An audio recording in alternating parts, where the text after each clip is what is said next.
In this video, we'll quickly show you how to hard reset your register, erasing all settings such as tax rates, departments, and more. Warning, this will erase all programming and data from your machine back to factory setting. First, we enter For and Mode to enter system settings. Then scroll down to Service and press Enter.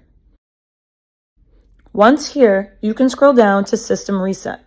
Instead of using the arrows, you can also type 11.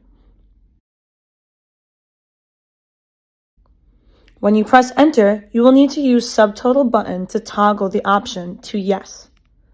Once you press Enter on Yes, the register will reset all data and programming back to factory default, erasing all customized tax codes, department, clerks, and so on. As you can see, my tax rate in Department 1 has now been reset, and I would need to reprogram the register from out-of-the-box settings.